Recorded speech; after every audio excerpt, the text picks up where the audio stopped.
Გაგვარი ხარ? მე ცეცხლაძე ვარ, იმის რა ქვია. სერგოს და ვასოს ძმისშვილი ვარ. ნადიას ძმისშვილი. ო, სერგო ჩემი ძმაკაცია. კიძი მინდა, ოხრახუში მინდა, ახალი ნიორი მინდა და ახალი ნიორი არ ვარ, პრასი გვინდა მაშინ და კინძი რამდენი? თითო კონი. ცოტა ხახვი, ერთ სამი თავი ხახვი და ეგ არის. ასაკომია. მე აი რეზა მიღებს მე რა უნდა ჩემთან. ეთყობა კაი სახე გაქვთ, მოსახვედრი იმაში. სათავშორის არ მაქვს ფოტოგენური. ეგ მე თქვენ გონიათ. რა გაქვთ თქვენ ისე? რა სუნელები გაქვთ? ყველაფერი. ხონდა არის. ფასობს აქეთ სუნელები? იღენებენ? თავს ვიქცე. ხო. ხმელი კინძი უცხო სუნელი? ხო. მალკეც მე თვითონ ვარ. ხო. ჩვენი ეს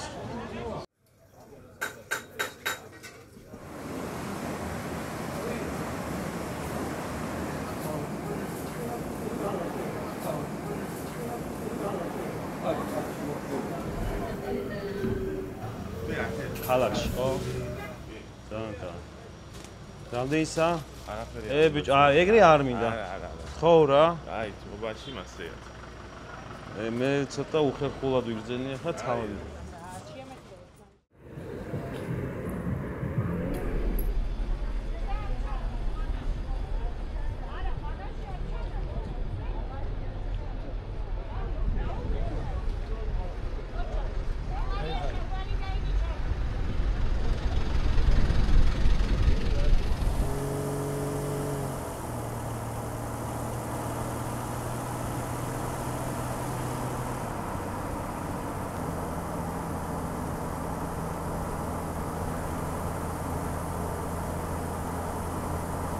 ასე გამოიყურება კეჟერა ფხალი. გურიაში ძალიან გავრცელებულია, ძირითადად დასავლეთ საქართველოშია გავრცელებული. ნორჩ ფოთლებს მოუწყვიტა უფრო მალე რომ მოიწაოს და მოიხარშოს. ეს მისი ყვავილებია, სხვათა შორის ესეც გამოსადეგია საჭმელად. ამას ძირითადად კეჟერას ამწნილებენ გურიაში და ამ ფოთლებსაც ამწნევენ. ასევე ძალიან საინტერესო ბოლქვი აქვს ამას კეჟერა ფხალს. დაახლოებით ისე გამოიყურება როგორც ნიახურის ბოლქვი. ეს ყვავილები როგორც გითხარით უკვე დამწნებული მაქვს და სახში მაქვს იქ და შევაზავებ. ეს მოვკრებ ახლა ნედ ნორჩ ფოთლებს რომ მალე მოიწალოს. სხვათა შორის ძალიან საინტერესოა მერე და მერე შეიძლება ამისგან ტოლმის გაკეთებაც, ტოლმა შეიხვას კეჟერას ფოთოლში. ასევე ძალიან საინტერესოა სალათის გაკეთება ამის და გასაფორმებლად ძალიან საინტერესოა თვითონ ფოთოლის და ყვავილიც. ნახე ხა ეს წაქცეული არის და შეგახედებ როგორ გამოიყურება მისი ღერო, ნახე? ამას ექნება ქვემოთ ხა უზარმაზარი ბოლქვი. გურულები ამას ჭურში ამჟავებენ და მერე ყოველთვის აქვთ ფხალი დამჟავებული.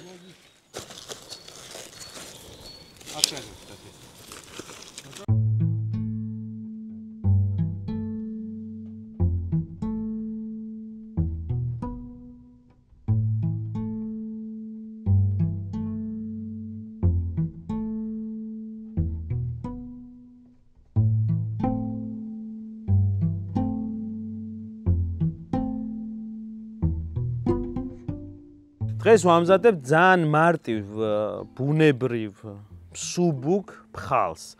საერთოდ დასავლეთში, იმერეთში, გურიაში ძალიან მიყვარს მსუბუქი ჭამა.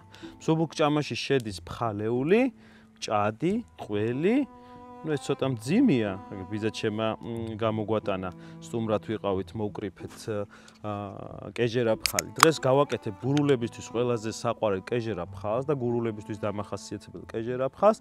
ეს თავიდან უნდა მოვწალოთ ცხელწყალში, დავარბილოთ და მე დავჩეჩქოთ და შევასუნელოთ ნიგვზით. ნიგვზით შევასუნელებთ გურული ნიგვზით, კერკეტა ნიგვზით, ნახე? წინაზეც გაჩვენეთ და ეხა კიდე გაჩვენებთ. აი ესე გამოიყურება მისი ლებანი. საერთოდ განსხვავებული ნიგოზი არის ესეც თქვენ სხვაგან ვერ შეხვდებით. ამას წავიღებ ეხლა, მოვცეცხლავ, მოვწალავ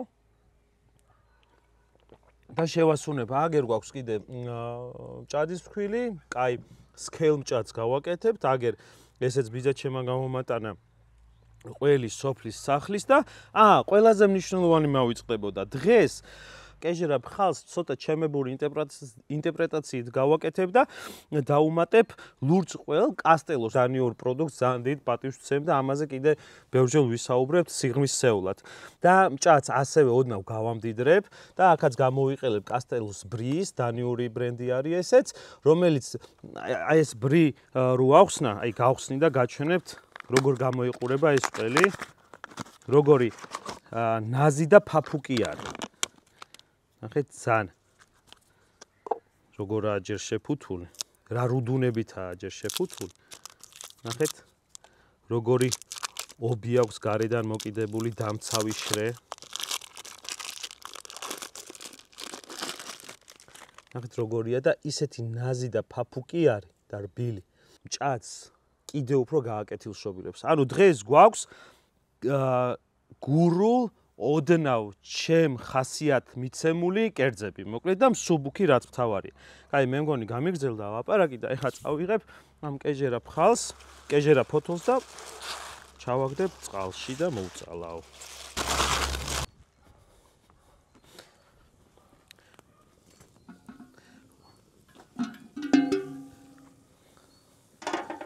ამ წყალს უკვე მარილი აქვს გაკეთებული და მარილიან წყალში, მდუღარი წყალში ჩავაგდებ და ნახეთ ფოთლები ცოტა ძირი ცოტა მკვრივი აქვს და ამას სადღაც 1-5 წუთი მაინც დაჭირდება რომ მოლბეს კარგად. ამას ცოტას მოუყრევ.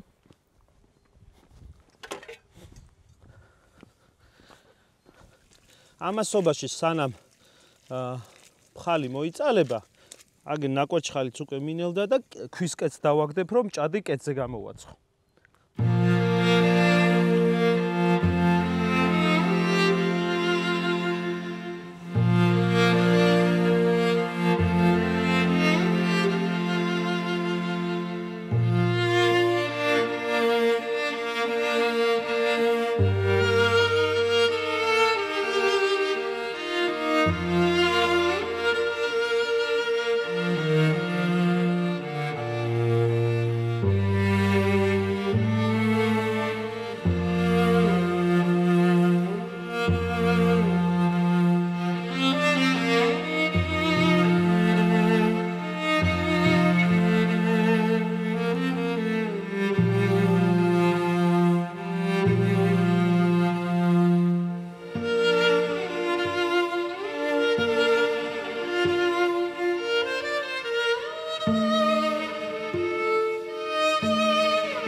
ეხლა მთავარია უნდა შევამოწმოთ კეცის სიმხურვალე. თორე აი ასი არის მოზელილი, კარგად მოზელილი მჭადი, ცხიმიანი მჭადი. რო გავიგოთ კეცის სიმხურვალე, ამ მჭადის ფქვილი ან ხორბლის ფქვილი უნდა მოვაყაროთ და თუ დაიწვა, ესე იგი დაიწვა. ესე იგი ცხელი არის და უნდა გადმოვდგათ. მოვწმინდა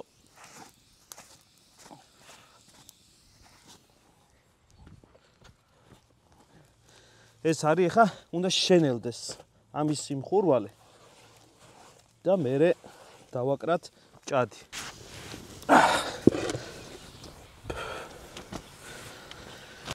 კეცი შენელდა და ახლა უნდა დავაფინო ეს არ წყავის ფოთლები. თუ ვინმე მიცით წყავი რა არის, აბა მოიწერეთ და თუ გიჭამია და თუ გაგისინჯავთ.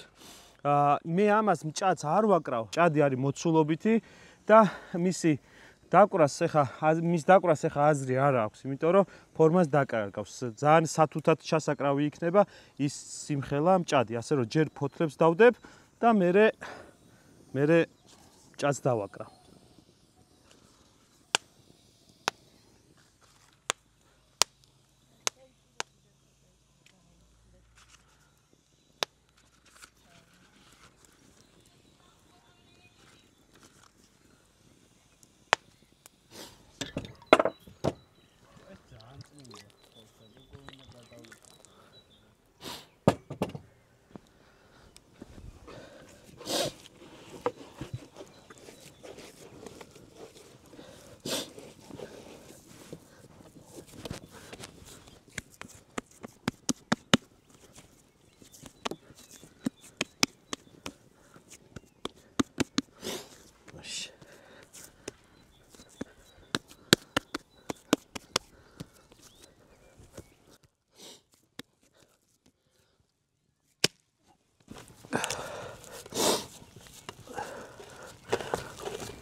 აი ხა მჭადი დაკრულია, გულს გამოუთავისუფლებ და ბრის ჩავდებ. ორცალ ბრის ჩავდებ. რომ კარგად გავიგოთ ისი გემო და არომატი. და შემდეგ რო გამოცხება ეს მჭადი, მოტეხავ და შუაგულში ამოაწობ ყველთან ერთად. საინტერესოა. თვითონ ბრი ყველი არის საინტერესო და ძალიან მოუხდება მჭადს. როგორც ვამბობთ ხოლმე დააკოდება.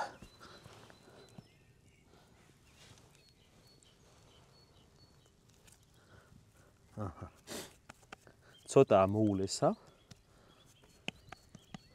ეხა უმთავრესი მომენტი კიდე კეძე გამოცხობისას ზემოდანაც ნახშირ უნდა დავაყაროთ.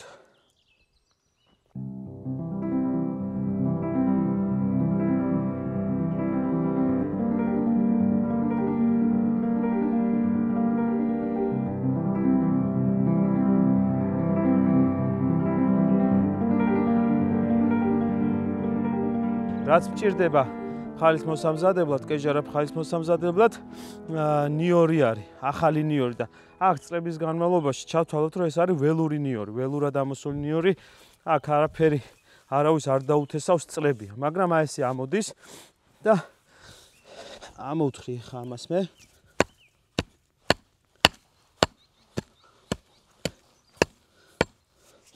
აქ იმას მივაგენი მე მგონი. ბაბუა ჩემის ოქროებს.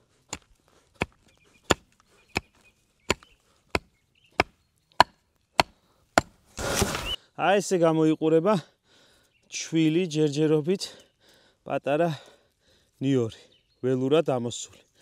ასე მოვაგროვებ და გამოვიყენებ.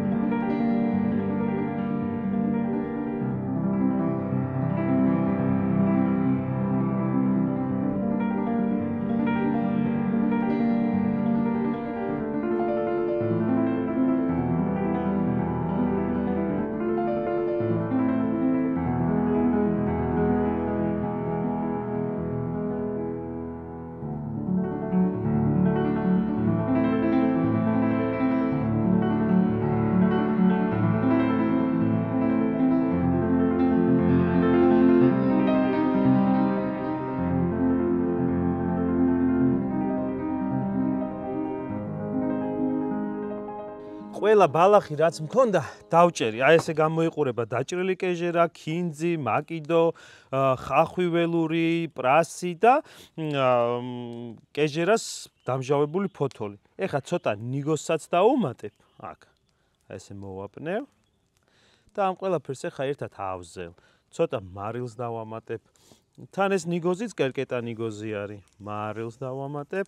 არ მიყვარს ძალიან სუნელების გემოზე რომ მიდის ცოცხალი ბალახი. უბრალოდ აი ძალიან სიმბოლურად რო არავის არ ეწყინოს ქინძი და უცხოსუნელი გაუკეთ.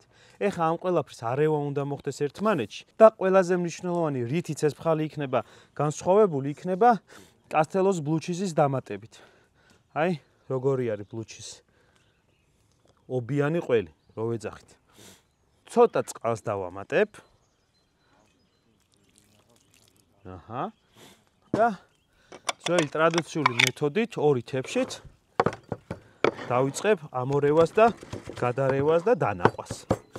პროცესში გამოჩნდება, აი, ბლუჩიზიც კარგად მინდა რომ შევერიოს და ვიგრძნოთ. აუ, სუნები დატრიალდა უკვე. ცოტა კიდე წყალი. ძმარი აუცილებლად, ღვინის ძმარი. აუ, რა სუნები მოდის.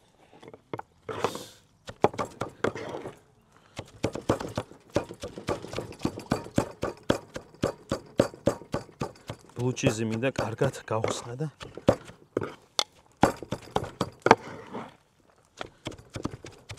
ფერზეც ეტყობა რომ ნიგოზი აკლია, ნიგოზს დავუმატებ კიდე.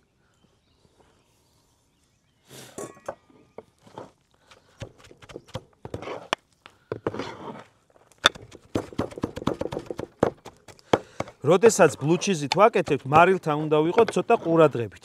რადგან ეს ყველი, ლურჯი ყველი, ისედაც მარილიანი არის, ლაშია. ამიტომ ფრთხილად მარილის დამატებასთან. ბოლოს როცა გავსინჯავთ, მერე დავუმატოთ მარილი.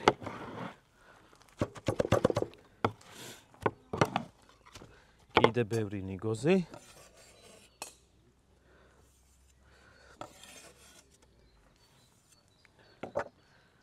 წყალი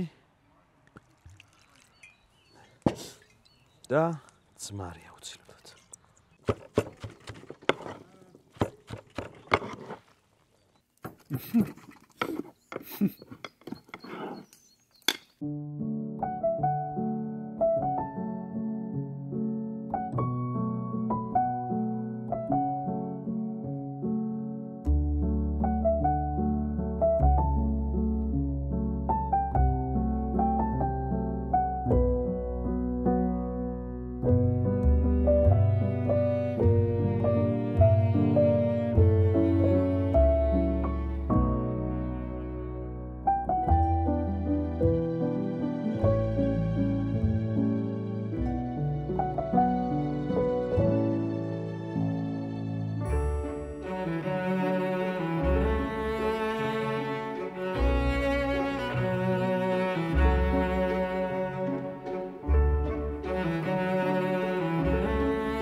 ძალიან მოუხდა ბრიმჭაც, ნახეთ.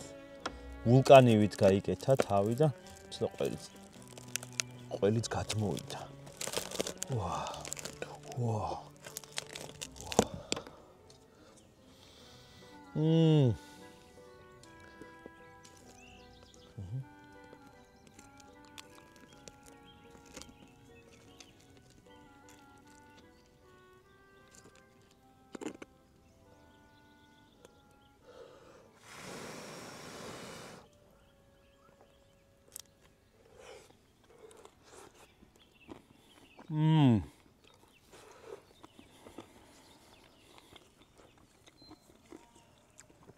მართლა ძალიან მოუხდა ბრიდა მჭადი ერთმანეთს და ისედაც აქ სიახლე აქ არაფერი არაა, ისედაც მჭადი და ყველი ერთმანეთისთვისაა შექმნილი. უბრალოდ ჩვენ ვართ მიჩეული იმერულ ყველს და ჭას და აქ არის ბრი რაც განსხვავებული და ძალიან სასიამოვნო გემოს, უცხო გემოს გიწოვებს მჭადთან ერთად როცა სინჯავ.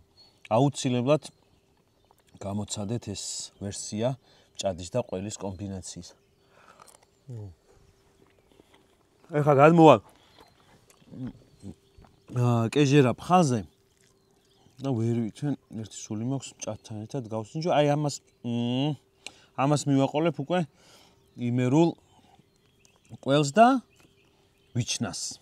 ვიჩინას კი არა, ვიჩნას.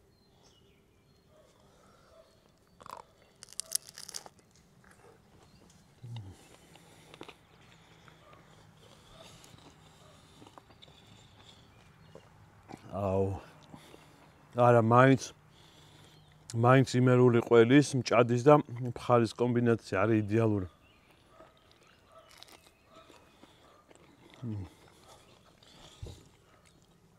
აუ აი არაფერი ბედნიერებისთვის ძალიან ცოტა არის რეალურად რო დავფიქრდეთ საჭირო.